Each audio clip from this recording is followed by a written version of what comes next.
Konstantin Stanislavski was a Russian theatre actor, director and teacher. Stanislavski formulated his ideas about acting methods over a long period of time through personal experience, creating what came to be known as the Stanislavski system, which still influences acting training today. Eventually, he wrote down his ideas and techniques, creating the actor's work on the self, with modern publishers and translators dividing this book into 2 volumes due to its length. Part 1, the actor's work on the self in the creative process of living through, is later shortened to An Actor Prepares. Part 2, the actor's work on the self in the creative process of physical embodiment, is later shortened to Building a Character, followed by a third and final book, the actor's work on the role, published as Creating a Role. The first 2 volumes should ideally be read and studied together, with Part 1 focusing on the actor's inner character work and Part 2 focusing upon how to physically express the actor's inner understanding of a character externally for an audience. Here we will briefly look at what Stanislavski included in his first book, An Actor Prepares. The book was first published in 1936 in the United States and was written in the form of a fictional diary, from the perspective of an actor, Kostya, recording his experiences of being taught and guided by a director, Tortsov, with both characters representing part of Stanislavski's own experience at different stages of his theatrical life. The book focuses on creating conditions for inspiration to appear, to enable an actor to find a creative state of mind. The chapters in modern publications and translation of the book are divided as follows: 1. The first test. 2. When acting is an art. 3. Action. 4. Imagination. 5. Concentration of attention. 6. Relaxation of muscles. 7. Units and objectives. 8. Faith and a sense of truth. 9. Emotion memory. 10. Communion. 11. Adaptation. 12. Inner motive forces. 13. The unbroken line. 14. The inner creative state. 15. The super objective.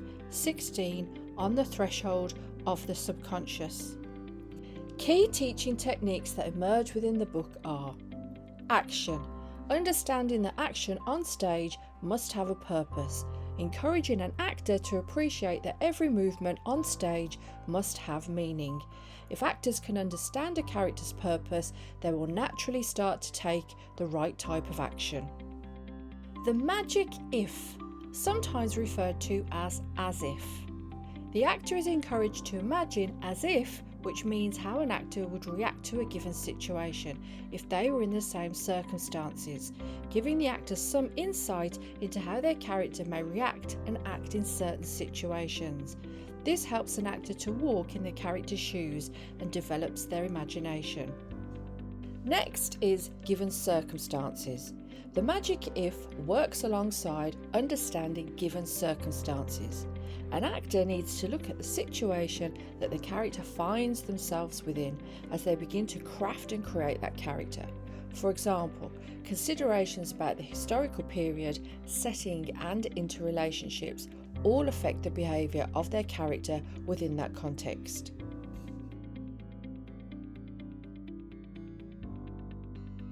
Using imagination. An actor needs to use their own creative imagination because they cannot fully rely on the words of the script or a director's input. They must add to the drama with their own ideas about the character as a whole. There are many gaps in scripts that do not fully create a character, and it's the actor's job to fill in those gaps using their own imagination, which can be an enjoyable process. Concentration of attention.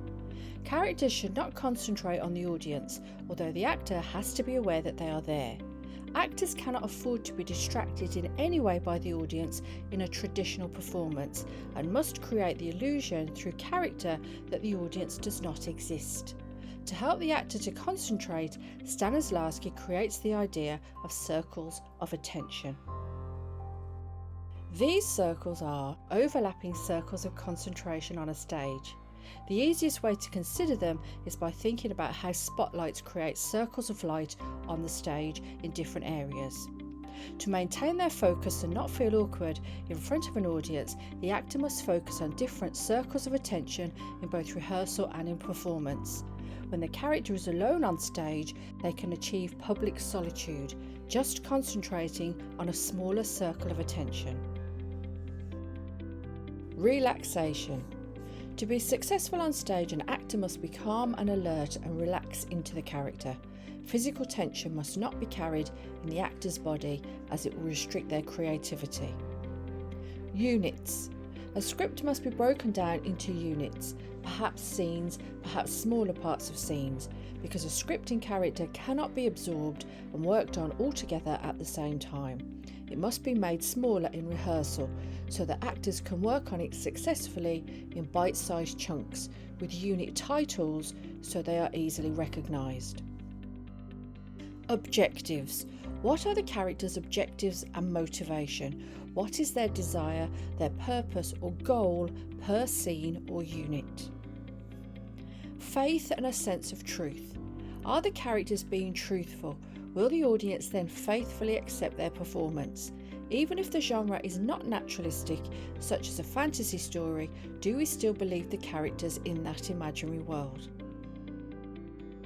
Emotion memory.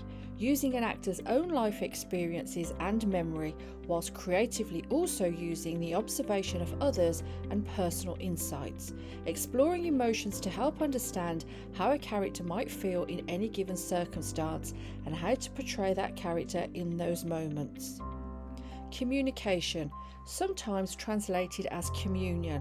Learning to work with and listen to other characters in character using active listening, not just actors switching off between lines, waiting for a cue to deliver their next line. Adaptation. Learning to adapt to changes in given circumstances and other characters in a story in order to achieve an objective, using new strategies of behaviour depending upon who is being spoken to in an attempt to persuade another character to get what you want. Inner motive. These are inner psychological thoughts that influence the actor to be creative in character. The unbroken line. This is about keeping a character sustained throughout a performance, that nothing breaks their believability for either the character or the audience, as the character achieves a sense of continuity. The super objective. This is the larger motivation for the character, not from scene to scene, but for the entire script. What does the character want to achieve in the entire story? What is their overall desire? The subconscious. Becoming aware of a character's subconscious thoughts and behaviour through an actor's attention to it, bringing about superconscious creation. It's worth noting that an actor prepares is an abridged piece of writing, and as a standalone book does not fully cover what comes to be known as Stanislavski's system, but gives a reader an insight into Stanislavski's teachings about an actor's inner preparation.